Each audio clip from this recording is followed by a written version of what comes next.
Bonjour et bienvenue sur la chaîne de Nicolas Zi, la chaîne qui explore les méandres numériques qui nous entourent. Alors au menu aujourd'hui, on va voir un sujet super intéressant. Les données sont des armes. Alors, je vais vous expliquer, en tant qu'expert data, ça fait 20 ans que je travaille pour les entreprises au niveau des data, j'aide les entreprises à exploiter leurs data. On va voir ensemble comment des comportements banals peuvent vous exposer à des dangers. Et aussi, comment des comportements qui paraissent inoffensifs peuvent conduire à la création d'armes.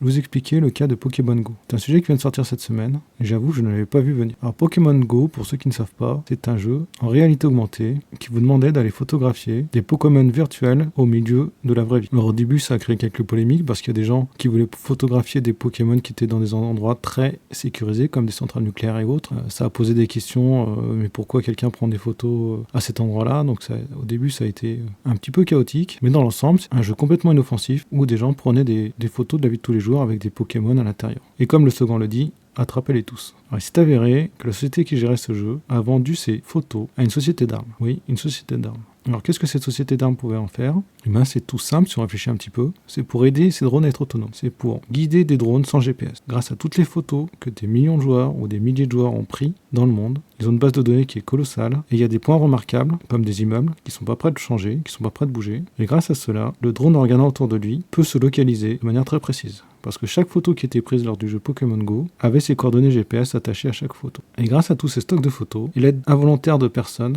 vous avez un outil de localisation et de déplacement de drones très efficace. Je ne vous avais pas menti, nous avons bien affaire à des données qui se sont transformées en armes. Parlons maintenant d'un acte de tous les jours qui semble à première vue anodin, mais qui peut en fait se révéler très dangereux pour vous. Je parlais du partage de notre vie sur les réseaux sociaux. Pour ceux qui savent regarder, ils peuvent voir des opportunités. Par exemple, on est très content parce qu'on a eu une super bague pour son anniversaire de mariage ou pour son anniversaire, un bijou, et on va l'exposer sur son réseau social préféré. Jusque-là, vous allez me dire, rien d'anormal. Quelques mois plus tard, vous êtes très fier de partir en vacances, vous annoncez une semaine avant, vous allez partir en vacances, ou même quand vous êtes en vacances aux États-Unis, vous annoncez que vous avez passé une superbe journée, vous prenez une photo et vous la partagez immédiatement. Et là, vous avez donné toutes les informations à un voleur, à un cambrioleur, sans qu'il ait besoin de se déplacer. Il sait que vous avez des bijoux chez vous, il connaît la valeur, il connaît exactement le bijou, et en plus, il sait que vous n'êtes pas chez vous. Parce que la photo aux États-Unis, vous n'êtes pas prêt de rentrer. Le temps du voyage et autres, il sait qu'il peut préparer, organiser son larcin et venir chez vous. Vous allez me dire, il ne connaît pas votre adresse, il ne connaît pas plein de choses. C'est quelque chose qui est facile à avoir. Par exemple, vous partagez la fête de la kermesse de votre école, vous partagez d'autres informations. Les voleurs ne sont pas bêtes et peuvent vous trouver en faisant quelques recherches. Donc je vous fais part de mon expérience, je vous dis comment on peut exploiter des données, ce sont des exemples. Je ne vous demande pas de ne pas partager vos informations sur des réseaux sociaux, je vous dis juste de faire attention. Quand vous communiquez sur vos vacances, peut-être faites-le quand vous êtes déjà rentré chez vous. C'est un petit conseil qui ne coûte pas grand-chose.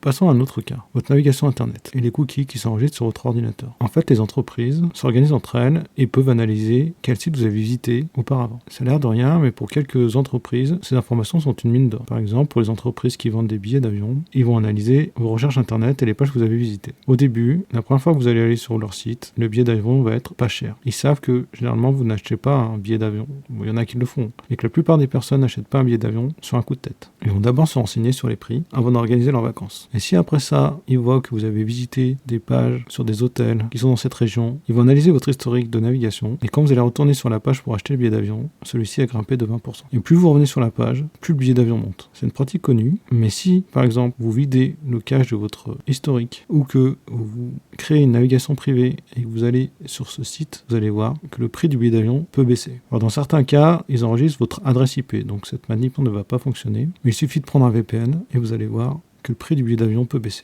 Donc là, j'ai pris l'exemple sur le billet d'avion, mais c'est pareil pour un maximum de sites. Parlons maintenant de ces GAFAM, qui connaissent tout dans notre vie. Je vais vous expliquer comment ils font leur argent. Je pense que la plupart d'entre vous le connaissent déjà, mais pour ceux qui ne connaissent pas, rentrons un petit peu dans ce monde obscur. Si vous faites une recherche, ou si vous faites partie d'un groupe et que vous parlez d'un barbecue que vous organisez, et bien vous allez voir apparaître sur vos pages Facebook ou sur les sites web que vous allez visiter par la suite, des images de barbecue tout neuf ou de grillades toutes belles qui vont foisonner. Donc ils vous espionnent, vous allez me dire, c'est génial, comme ça j'ai les pubs automatiquement dont j'ai besoin. Vous pouvez voir les choses de cette manière. Mais ces entreprises jouent sur des mécanismes que les psychologues connaissent très bien, que je ne vais pas expliquer ici, mais ils savent jouer sur vos mécanismes de récompense, de frustration, de plaisir, et quelque part, ils vous forcent à acheter, à consommer, peut-être des produits dont vous n'avez pas besoin.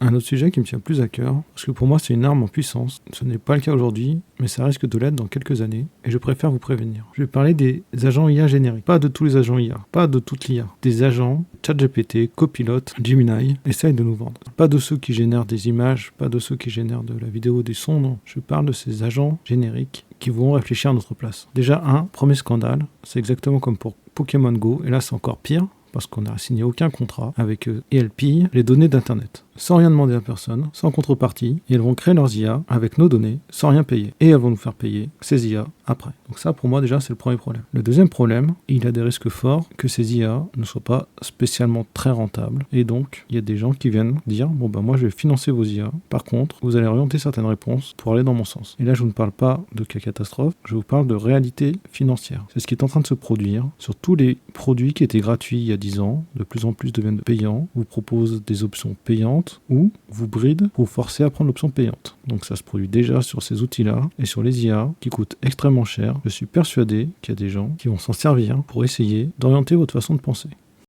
D'ailleurs, j'aimerais apporter une clarification au niveau de ces agents IA. Ces agents IA, on vous vend que c'est le futur, on vous vend que ça va prédire l'avenir. Si vous ne les utilisez pas, vous n'êtes pas dans l'avenir. Et moi, j'ai une autre interprétation des choses. Et je tiens à remercier mon frère et sa clairvoyance. Il y a beaucoup de personnes qui lui le reprochent. Moi, je trouve que c'est un atout formidable et je tiens à le remercier parce qu'il m'en fait profiter tous les jours. Donc, une IA est basée sur des expériences passées. Et elle va essayer de reproduire ce qui s'est passé. C'est génératif. C'est-à-dire que si j'ai tel stimulus, alors je réponds en me basant sur mes expériences passées et je pense qu'il va se produire la même chose. Donc, en fait, ce que vous faites avec les IA, vous ne regardez pas l'avenir. Vous n'allez pas dans l'avenir, mais vous regardez le passé. On vous vend du passé. C'est du passé réchauffé. Il faut que vous en soyez conscient. Vous n'allez rien révolutionner avec les IA. Alors, c'est vrai que dans certains cas, les IA vont tester tous les cas possibles et vont trouver des choses qu'on aurait mis des centaines d'années avec des humains à trouver, mais elles sont pas plus intelligentes que nous. C'est juste qu'elles vont plus vite. Donc oui, ça va faire avancer certains domaines. Oui, c'est très bien. Je ne dis pas qu'il ne faut pas utiliser les IA. Je dis juste que vous devez prendre conscience de ce que c'est réellement et de ce que ça apporte et de ses limites. Parce que personne ne parle des limites des IA. On vous survend un produit, on essaye de vous faire dépenser des fortunes dans ce produit, mais personne ne dit exactement ce que c'est.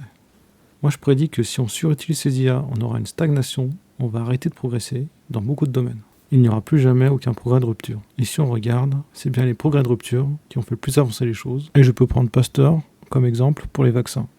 Si on réfléchit bien, avec ces agents IA, il y a tout qui est réuni pour que ce soit une arme de destruction massive du progrès. Parce qu'un agent IA, il supprime tout débat, toute réflexion, toute controverse, toute discussion. Un agent IA nous enlève le doute, il nous empêche de penser. Et je crains que ce soit plus à notre dépens et surtout au profit d'autres personnes. Surtout de ceux qui le contrôlent. Et si on va plus loin, un agent IA impose une réponse, sa vérité. Nous avons déjà fait l'erreur par le passé de nous reposer trop sur des écrits qui étaient considérés comme sacrés, et je pense que nous sommes en train de faire la même erreur avec les agents IA. Passons maintenant au plus grand scandale de ce sujet, et nous le devons à nos politiques. Nos politiques qui pensent protéger des gens alors qu'ils mettent toute la population en danger. Nous avons affaire à une vraie bombe à retardement. En effet, comme ils ne comprennent pas ce qu'ils font, ils ont pris une mauvaise décision. En voulant protéger les enfants, ils vont mettre tout le reste de la population en danger. En demandant aux entreprises de vérifier l'âge et de s'assurer qu'il l'est fait de manière sûre, ces entreprises sont en train de stocker les cartes d'identité nationale de toute la population française. Déjà pour moi ça me pose un problème, parce que justement c'est des données personnelles, et seules des personnes assermentées, certaines personnes, peuvent vous demander de faire un contrôle d'identité. Donc un contrôle d'identité par une société privée, moi déjà ça me dérange. Premier point. Deuxième point, donner ma carte d'identité pour certaines entreprises, pourquoi pas. Maintenant que toutes les entreprises aient ma carte d'identité, je vois un gros problème se profiler à l'horizon. C'est-à-dire qu'il y a une entreprise, je ne sais pas laquelle, qui va faire une erreur, qui va se faire attaquer, ou juste un sous-traitant de cette entreprise, ou un employé de cette entreprise qui va donner ses identifiants sans le faire exprès, involontairement, à des hackers, et que ces données vont circuler sur le dark web. Quand on sait les problèmes que les personnes ont quand elles ont perdu leur identité et qu'elles se sont fait voler par quelqu'un d'autre, je ne vous laisse même pas imaginer. Donc je veux bien qu'on essaie de protéger les enfants, oui, mais le choix qui a été fait est horrible. Pourquoi ? Parce que les politiciens ne veulent pas prendre leurs responsabilités. C'est à eux de protéger les enfants, ce n'est pas à des entreprises du web. Vous êtes maintenant en collab sur l'utilisation de vos données. Merci beaucoup d'avoir regardé cette vidéo. Si vous avez aimé cette vidéo, s'il vous plaît, abonnez-vous, mettez un pouce bleu, mettez un commentaire et partagez-la sur vos réseaux sociaux. Ça m'aiderait énormément.